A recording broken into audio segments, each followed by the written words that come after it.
kembali lagi bersama Miss Ri di video pembelajaran Bahasa Indonesia kelas 6. Nah murid-murid, pada video pembelajaran sebelumnya kalian sudah memahami mengenai pengertian teks eksplanasi ilmiah.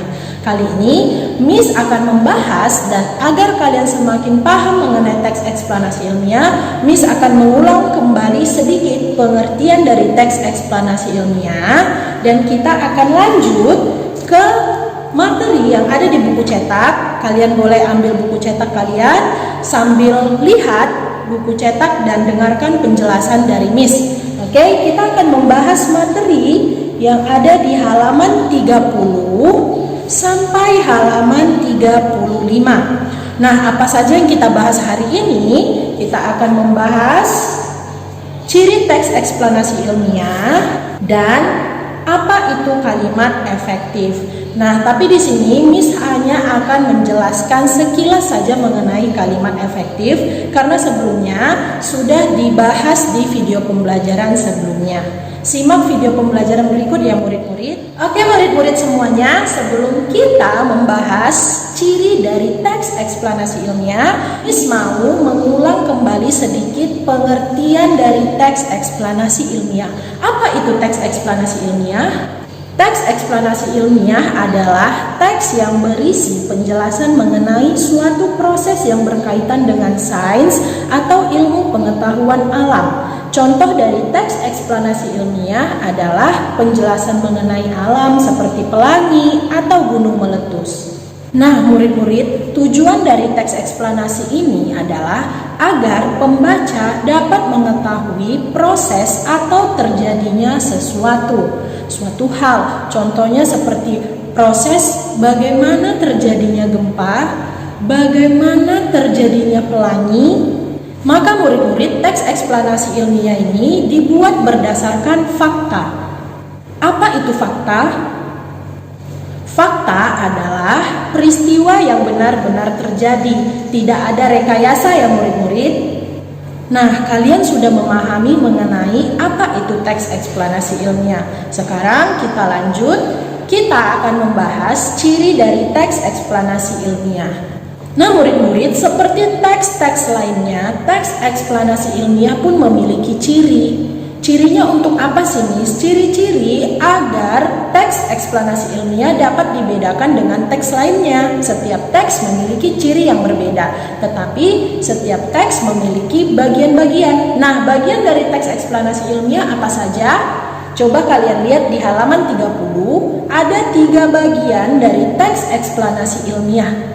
Oke, yang pertama pernyataan umum, yang kedua deretan penjelas, dan bagian yang terakhir dari teks eksplanasi ilmiah adalah kesimpulan. Bagian-bagian dari teks eksplanasi ilmiah ini tidak akan berubah posisinya ya murid-murid. Pernyataan umum tidak akan mungkin berada di bawah, begitu pula kesimpulan tidak akan mungkin berada di atas dari sebuah teks eksplanasi ilmiah. Nah sekarang Miss akan jelaskan satu persatu tiap-tiap bagian dari teks eksplanasi ilmiah tersebut. Bagian yang pertama, pernyataan umum. Bagian ini biasanya terdapat di awal teks dan berfungsi sebagai paragraf pembuka. Pernyataan umum berisi informasi singkat mengenai topik permasalahan yang akan dibahas dalam teks secara keseluruhan.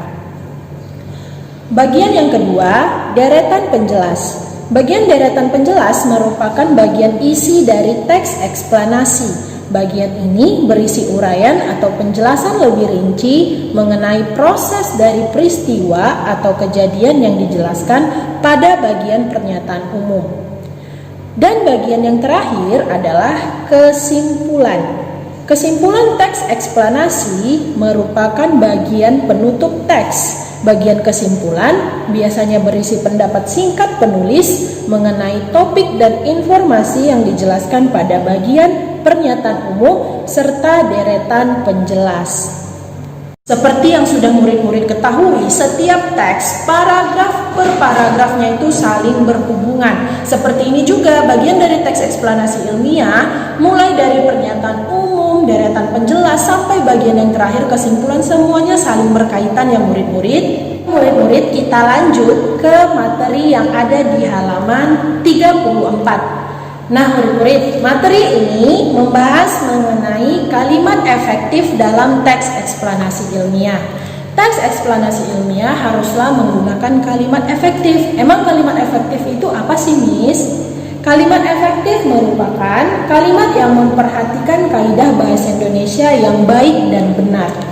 Yang baik dan benar berarti kalau pakai kata hubung dan, baik dan benar itu berbeda ya.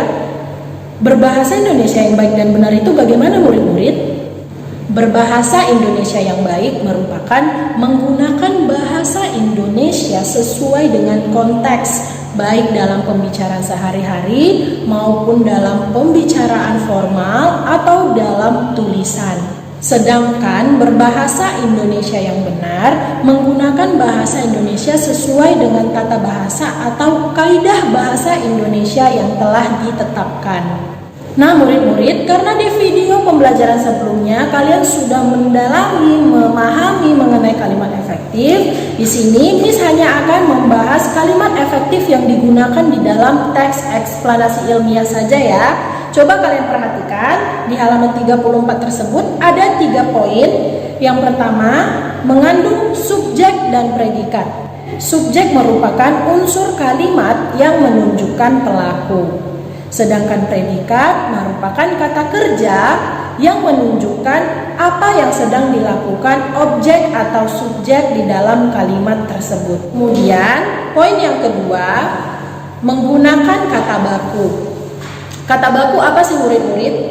Kata baku merupakan kata yang pemakaiannya telah disesuaikan di dalam kaidah bahasa Indonesia yang telah ditetapkan. Kata baku bersumber dari Kamus Besar Bahasa Indonesia.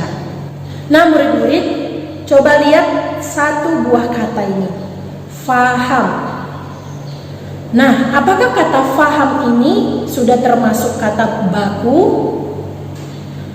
Tidak ya, murid-murid. Faham merupakan bentuk dari kata tidak baku. Jadi bentuk bakunya apa? Paham. Oke. Contoh yang kedua, fikir. Fikir merupakan contoh dari kata tidak baku. Bentuk baku dari fikir adalah pikir. Contoh yang ketiga, nafas. Nafas merupakan bentuk tidak baku dari kata napas. Jadi kata yang baku dari nafas adalah napas. Menggunakan P ya, murid-murid. Nah, kata-kata tidak baku ini berasal dari mana sih? Kata-kata tidak baku ini berasal dari pembicaraan kita sehari-hari. Ingat murid-murid, kata baku bersumber dari Kamus Besar Bahasa Indonesia. Dan poin yang terakhir, poin ketiga, tidak bermakna ganda atau ambigu. Maksudnya apa?